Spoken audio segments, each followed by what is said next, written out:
Hello, it's Stephen Bedard. And like many of you, I've been listening to the Rise and Fall of Mars Hill podcast put out by Christianity Today.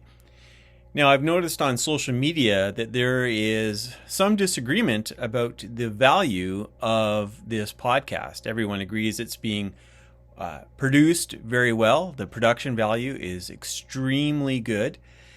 But should Christians be listening to this podcast? Some people have accused this podcast as being failure porn. And what they mean by that is people are listening to this podcast just because they get that rush from listening about someone else's failure. It's the same kind of thing that we get when we're driving down a highway and we see an accident, or we see someone pulled over and we're watching, and somehow we get just some kind of a rush, whether that's joy or excitement or something, that something has happened to someone else, and maybe we feel good about ourselves because we're not that person who's pulled over, or we're not that person who was in an accident.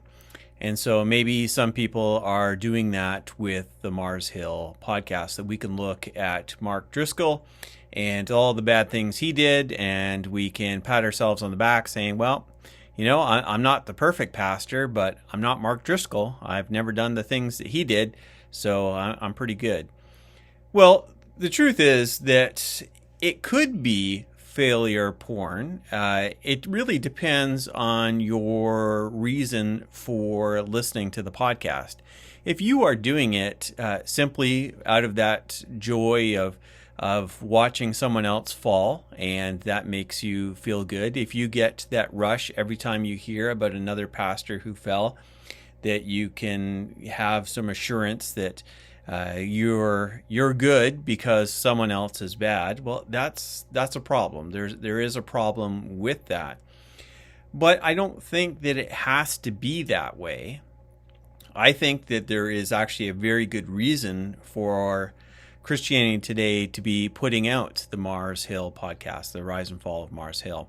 It is, I think, something that is really needed, because what we are seeing in these days is not just some fringe pastors making some mistakes. Really, Mark Driscoll was not an outlier. There are lots of examples of people that we would say were evangelical superstars who have fallen. If someone had told me even 10 years ago that people like Ravi Zacharias, people like Bill Hybels, people like James MacDonald, that they would no longer be at the top of the evangelical world, I would never have guessed that they seem to be doing great, that they were the heroes of many people. And yet we have seen each of these people and many others fall in some pretty terrible ways. Sometimes it is sexual sin. That seems to be what's most common. But behind that, and certainly what was the key issue with Mark Driscoll, is that of abuse of power. And I think that we're seeing, especially in the evangelical world, but not limited to the evangelical world, that there is a problem of our attitudes towards authority, abuse of authority, and the style of leadership. Now, unfortunately, the style of leadership that Mark Driscoll used, and James MacDonald and others, it works. It actually provides results. You're going to get a big church much quicker through that kind of leadership.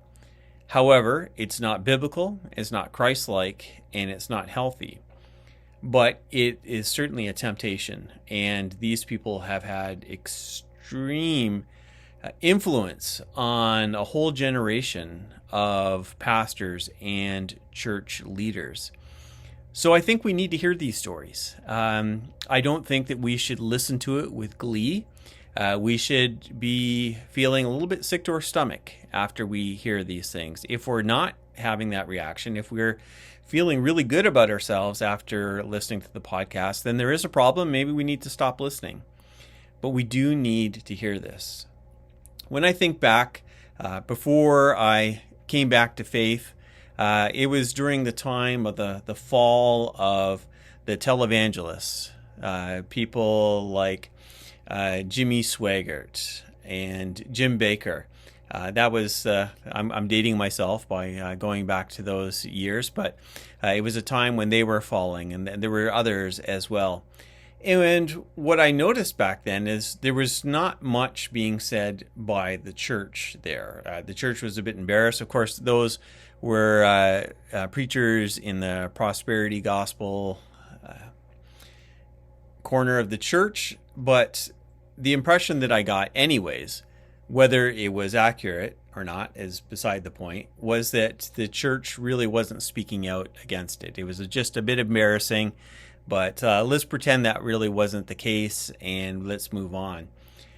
If I was a seeker today, if I was considering Christianity, if I was wrestling with the message of the scriptures, if I was wrestling with the person of Jesus, and I knew about people like Mark Driscoll and James MacDonald and Bill Hybels and all of these other people, and the church wasn't speaking out against it, I would have some serious questions. Now, of course, it is completely logical that we would say, you know what, it doesn't matter what these people do. It doesn't matter if the church is abusive.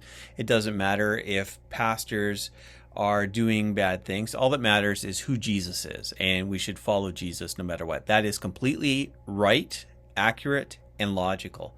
However, humans are not logical, and people are affected by what people in the church are doing.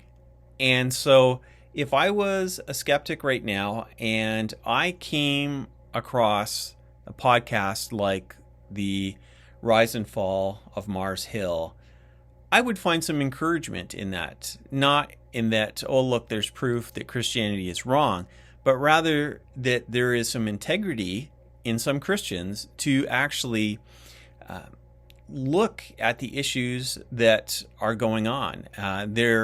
They are acknowledging when Mark Driscoll was being a good leader, a good pastor. He did do some good things, and they're acknowledging that.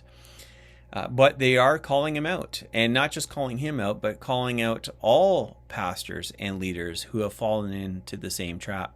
I would look at that and say, these are some Christians who are really taking their faith seriously.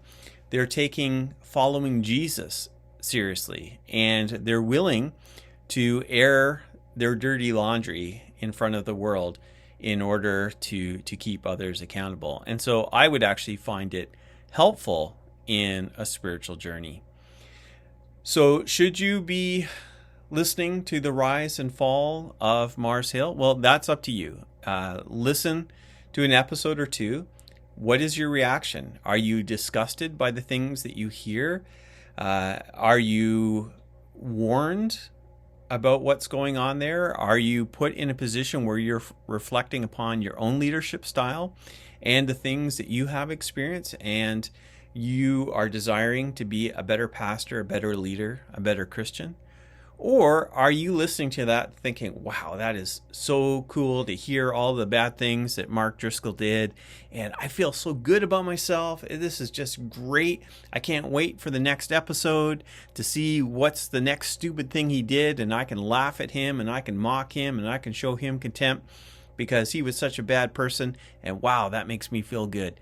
If that's your reaction, I would say it's time for you to find another podcast.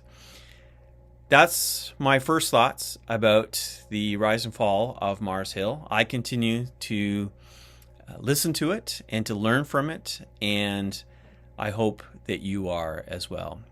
Thanks for listening to this. Please subscribe to my channel and visit me at my website, stephenjbedard.com. Thank you, and God bless.